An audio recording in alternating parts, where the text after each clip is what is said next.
या देवी सर्वभूतेषु मां शैलपुत्री रूपेण संस्थिता नमस्तस्यै नमस्तस्यै नमस्तस्यै नमो नमः। ओम दुम दुर्गाय नमः। आप सभी को चैत्र नवरात्रि के प्रथम दिवस की बहुत बहुत शुभकामनाएं। मां भगवती जगदम्बा की कृपा से सदैव आपका जीवन सुखमय बना रहे। 30 मार्च 2025 आज है रविवार का दिन और आज है चैत्र नवरात्रि का प्रथम दिन। और नवरात्रि के पहले दिन मां भगवती दुर्गा के पहले स्वरूप मां शैलपुत्री की पूजा करते हैं। तो आज की वीडियो में आप सुनेंगे मां शैलपुत्री की कथा।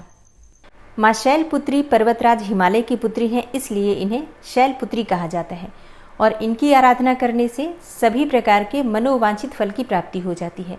शास्त्रों के अनुसार मां शैलपुत्री की पूजा करने से मन चाहे जीवन साथी की कामना पूर्ण होती है। तो अगर आपको मन चाहे जीवन साथी की कामना है तो नवरात्रि के पहले दिन मां शैलपुत्री की विधि विधान से पूजा जरूर करनी चाहिए। मां शैलपुत्री धन धान्य सुख समृद्धि और यश की वृद्धि कराती हैं और भक्तों को मोक्ष प्रदान करती हैं। मां दुर्गा को सर्वप्रथम शैलपुत्री के रूप में पूजा जाता है। हिमालय के यहाँ पुत्री के रूप में जन्म लेने के कारण उनका नामकरण हुआ शैलपुत्री। इनका वाहन वृषभ है, इसलिए यह देवी वृषारूढ़ा के नाम से भी जानी जाती है। इस देवी ने दाएं हाथ में त्रिशूल धारण कर रखा है और बाएं हाथ में कमल सुशोभित है। यही देवी प्रथम दुर्गा है। यही सती के नाम से भी जानी जाती है। और इनकी एक मार्मिक कहानी है।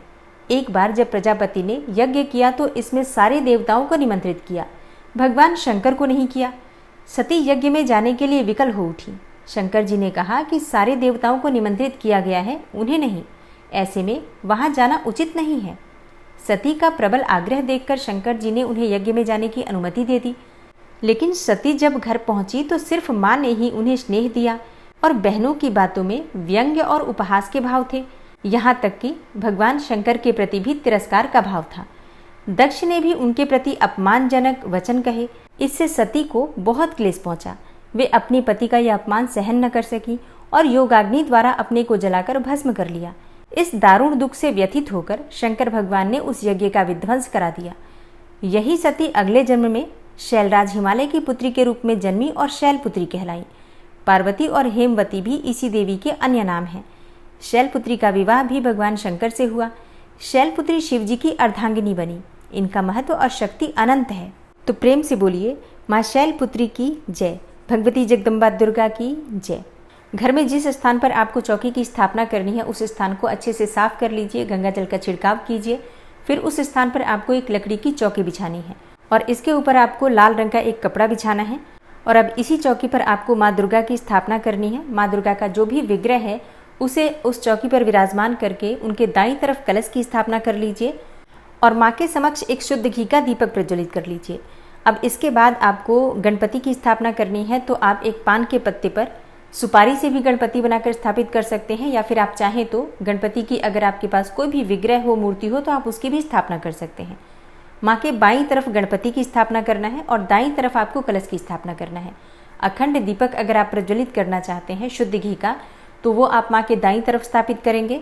और अगर आप तिल तेल का दीपक प्रज्वलित करते हैं, अखंड दीपक तिल तेल का प्रज्वलित कर रहे हैं, तो माँ दुर्गा के बाईं तरफ स्थापित करेंगे। इस बात का आपको विशेष रूप से ध्यान रखना है। तो सबसे पहले भगवान गणपति का आवाहन करके उनकी पूजा कर लीजिए।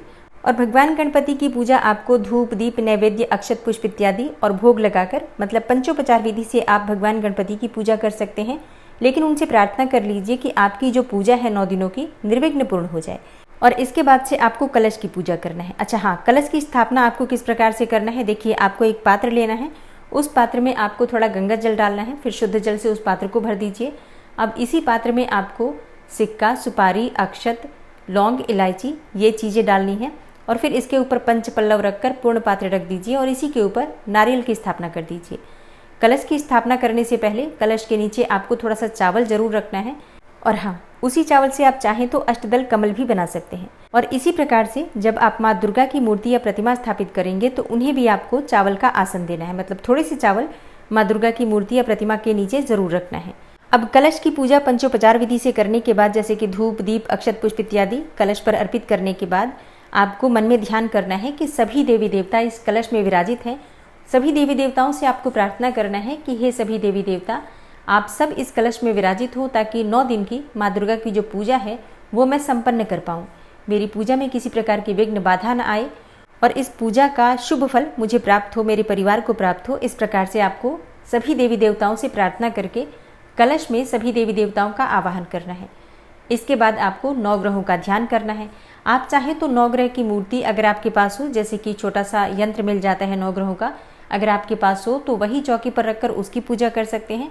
या फिर आप चाहें तो चावलों की 9 जगह ढेरी बनाकर और इसे ही नवग्रह मानकर इनकी पूजा भी पंचोपचार विधि से धूप दीप इत्यादि अर्पित करके कर सकते हैं।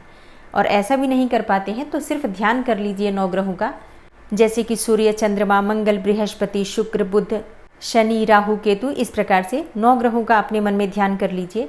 और इसके बाद अपने दोनों हाथ जोड़कर प्रार्थना कीजिए कि सभी 9 ग्रह शांत हों, ताकि नवरात्रि की पूजा निर्विघ्न पूर्ण कर पाऊँ। देखिए, ये बहुत आवश्यक है, क्योंकि माँ दुर्गा की पूजा बहुत विशेष होती है। अगर वो निर्विघ्न पूर्ण होती है तभी हमें उसका शुभ फल प्राप्त होता है। अगर बीच में कोई विघ्न बाधा आ जाती है तो इसका मतलब है कि कहीं न कहीं हमारे घर में नकारात्मक ऊर्जा का प्रभाव बहुत अधिक है। इसलिए माँ से प्रार्थना की जाती है, सभी देवी देवताओं से प्रार्थना की जाती है कि 9 दिनों की जो ये पूजा है पूरी तरह से निर्विघ्न रूप से हम पूर्ण कर पाएँ। तो सबसे प्रार्थना आराधना करने के बाद हम माँ दुर्गा की पूजा करेंगे। माँ दुर्गा का आवाहन कीजिए, विधि विधान से उनकी पूजा कीजिए। देखिए, षोडशोपचार विधि से पूजा किस प्रकार से करना है मैंने पिछली वीडियो में आपसे शेयर किया है। अगर आपने उस वीडियो को नहीं देखा है तो ज़रूर देख लीजिए। तो अगर आप षोडशोपचार विधि से माँ की पूजा करते हैं तो आपको शुभ फल बहुत अधिक प्राप्त होता है। और बहुत आसान विधि है, मतलब सभी सामग्री आपके पास ही होती है, आप हर चीज़ अर्पित करते हैं, लेकिन बस उसको सही विधि से अगर हम अर्पित करें तो षोडशोपचार विधि उन्हीं सामग्रियों से हो जाती है। तो एक बार उस वीडियो को देखकर और षोडशोपचार विधि से पूजा करने का प्रयास कीजिए। अच्छा, अब जैसे कि आप पूजा माँ दुर्गा की कर लेते हैं तो माँ शैलपुत्री का अपने मन में ध्यान कीजिए। माँ शैलपुत्री का स्वरूप क्या है जिसका आपको ध्यान करना है? देखिए, माँ शैलपुत्री का रंग गौर वर्ण का है। माँ शैलपुत्री बैल पर सवार होती हैं और वे एक हाथ में त्रिशूल तो दूसरे हाथ में कमल का पुष्प धारण करती हैं। चंद्रमा उनके मस्तक की शोभा बढ़ाता है। माँ शैलपुत्री का ध्यान करने से पहले अपने हाथ में पुष्प ले लीजिए और फिर माँ का ध्यान कीजिए। माँ का ध्यान मंत्र है वंदे वांछित लाभाय चंद्रार्ध कृतशेखराम वृषारूढ़ाम शूलधराम शैलपुत्रीम यशस्विनीम। माँ का बीज मंत्र है ह्रीम शिवाय नमः। ह्रीम शिवाय नमः, ये माँ का बीज मंत्र है। एक और मंत्र नोट कर लीजिए, ओम देवी शैलपुत्र्यै नमः।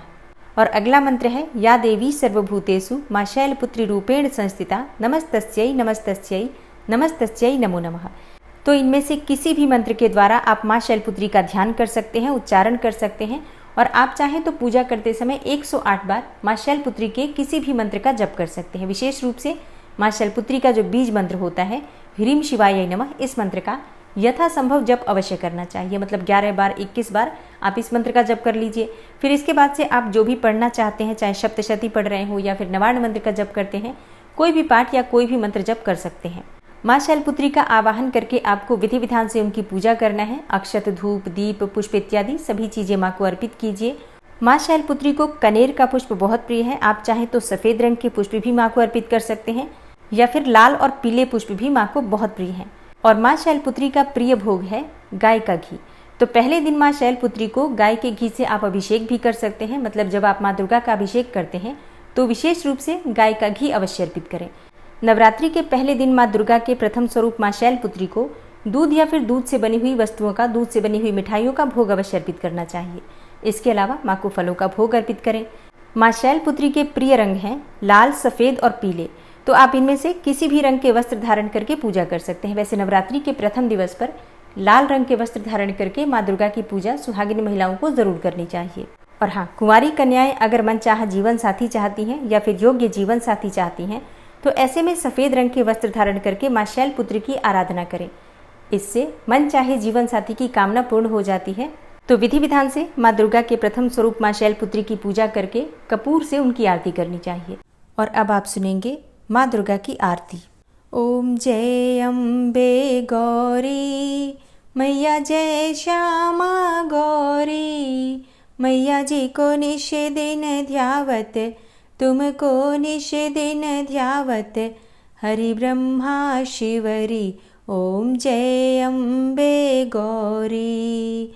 मांग सिंदूर विराजत, टीको मृग मद को, उज्ज्वल से दो नैना, चंद्र बदन नीको, ओम जय अम्बे गौरी।